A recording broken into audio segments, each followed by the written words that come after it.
à Shanghai. Voilà, c'est une source gouvernementale britannique qui donne cette information à mes confrères de l'agence France Presse. La Corse se souvient, évidemment, et on se souvient tous, de ce tragique 18 août 2022, le 18 août dernier. Ce jour-là, une tempête dévastatrice avait fait 5 morts et des dizaines de blessés. Météo France n'avait pas pris la mesure du phénomène en amont. L'île de Beauté n'était placée qu'en vigilance jaune, quelques minutes avant le drame. La vigilance jaune, c'est évidemment pas le niveau maximum. Cet épisode a profondément marqué l'agence météorologique. Louise Salé avec nous. Bonjour Louise. Bonjour.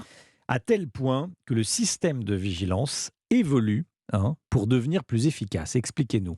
Oui, les cartes de vigilance qui existent depuis 2001 évoluent. Vous savez, lorsque les départements sont coloriés donc en vert, en jaune, en orange ou en rouge, lors de vents violents, d'orages, d'inondations, de canicules, eh bien Météo France s'engage à publier 2 cartes, à la fois pour le jour même, mais aussi pour le lendemain, lorsqu'un événement météorologique extrême menace l'Hexagone. C'est pour mieux anticiper et mieux protéger les Français, après la catastrophe corse évidemment, mais aussi pour s'adapter au réchauffement climatique en développant une nouvelle culture du risque, puisque ce genre de phénomènes vont être de plus en plus fréquents et plus intenses.